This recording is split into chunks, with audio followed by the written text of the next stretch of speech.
17 years old, high school student. May exam kinabukasan.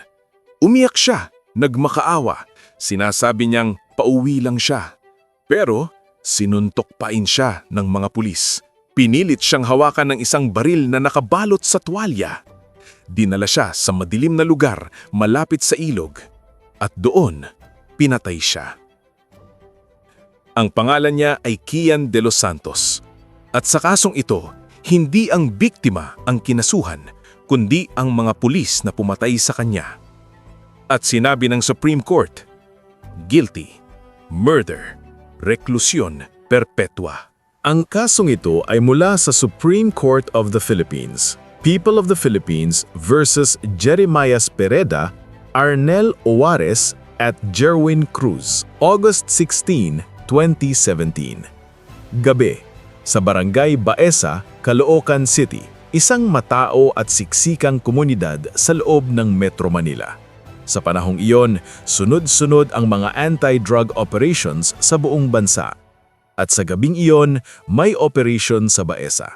3 police officers ang kasama, si PO3 Arnel Owares, PO1 Jeremias Pereda, at PO1 Jerwin Cruz.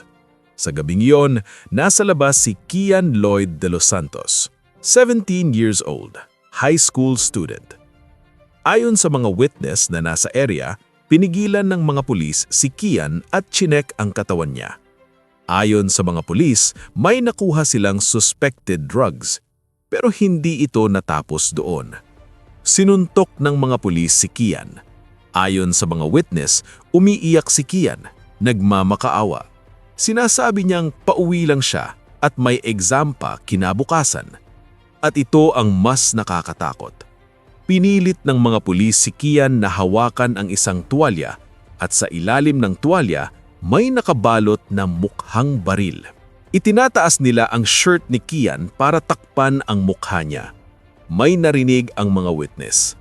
Isang pulis ang nagtanong kung dadalhin ba nila si Kian sa presinto.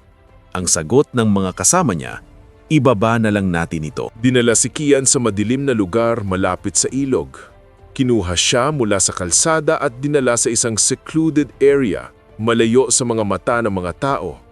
At doon, pinaputukan si Kian ni Owares at Pereda. Si Cruz ang nagbantay. Maramihang beses siyang binaril. Namsuriin ang katawan ni Kian ng medical legal officer, 5 gunshot wounds ang nakita, 2 sa ulo. Ayon sa medical legal, base sa trajektorya ng mga bala, nakaupo o nakaluhod si Kian nang barilin siya. Ang mga bala ay pumasok sa gilid at likod ng ulo niya. Ibig sabihin, hindi niya nakita ang mga pulis na gumawa sa kanya nito. Hindi niya alam na paparating ang kamatayan. Hindi siya nakapagtanggol. Wala siyang pagkakataon. At iyon ang susi sa kasong ito. Ano ang depensa ng mga pulis? Ayon sa kanila, tumugon lang sila sa report ng drug activity sa area. Binaril daw sila ng hindi kilalang tao, kaya hinabol ni Owares ang shooter at binaril niya ito bilang self-defense. Pero, iba ang kwento ng mga witness at iba ang sinasabi ng forensic evidence. Kung self-defense ang nangyari, bakit nakaupo o nakaluhod si Kian ng barilin? Bakit pumasok ang mga bala sa likod ng ulo niya? Bakit dinala siya sa madilim na lugar bago barilin? Bakit pinilit siyang hawakan ang baril na nakabalot sa tuwalya? Ang lahat ng ebidensya ay tumuturo sa iisang direksyon. Hindi ito shootout, ito ay execution. Kinasuhan ng 3 pulis ng murder sa ilalim ng Article 248 ng Revised Penal Code. At noong November 2018, nagdesisyon ng Regional Trial Court ng Caloocan. Guilty, murder, reklusyon perpetua, 20 to 40 years imprisonment. Walang eligibility for parole. Umapila ang mga pulis sa Court of Appeals. Talo ulit. Inaffirm ng CA ang conviction. Guilty pa rin. Dinala nila ang kaso sa Supreme Court. Ang tanong, magbabago ba ang resulta? O 3 korte na ang magsasabing guilty ang mga pulis na ito? August 11, 2025, naglabas ng desisyon ang Second Division ng Supreme Court sa pamamagitan ni Associate Justice Joseph Lopez. Ang hatol? Guilty. Murder. Lahat ng tatlong pulis, si Juarez, Pereda at Cruz, convicted. Reklusyon perpetua. At inutusan silang magbayad ng 275,000 pesos sa pamilya ni Kian. Bakit murder at hindi na lamang homicide? Dahil sa treachery. Ayon sa Supreme Court, treachery ang nangyayari kapag walang pagkakataon ang biktima na ipagtanggol ang sarili niya at pinili ng attacker ang paraan ng pag-atake para siguruhing walang makakahadlang. Sa kasong ito, nakaupo o nakaluhod si Kian nang siya ay barilin. Pumasok ang bala sa gilid at likod ng kanyang ulo. Hindi niya nakita nang siya ay barilin. Dinala siya sa secluded area at inilagay sa helpless position para siguruhing walang makakatulong. At ang depensa ng mga pulis, sinabi nilang ginagampanan lang nila ang kanilang tungkulin.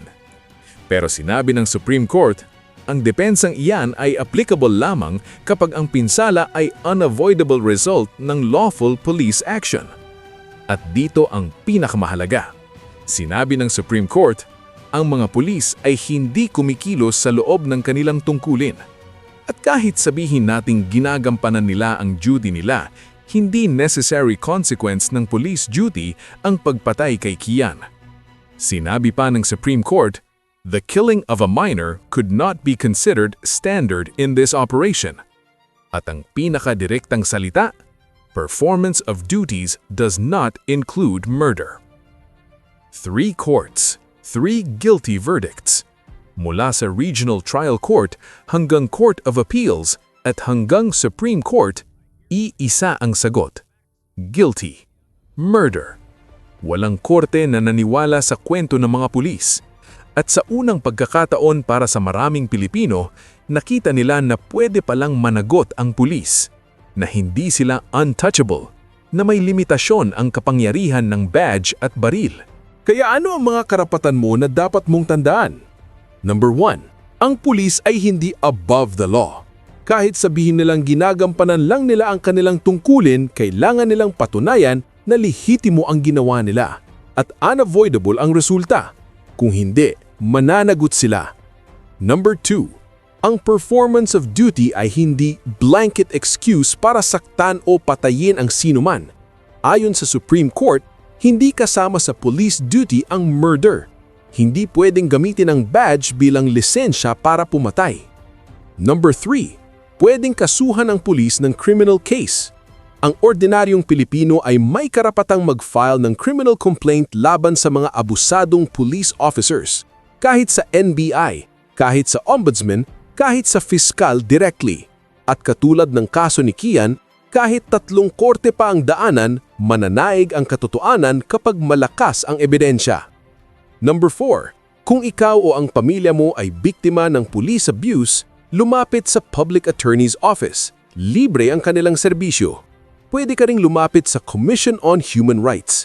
Huwag matakot. Ang batas ay nasa panig mo. Sa unang 3 videos ng Kaso Files, ipinakita namin kung paano pinoprotektahan ng Supreme Court ang mga ordinaryong Pilipino laban sa illegal arrest, illegal search at police profiling.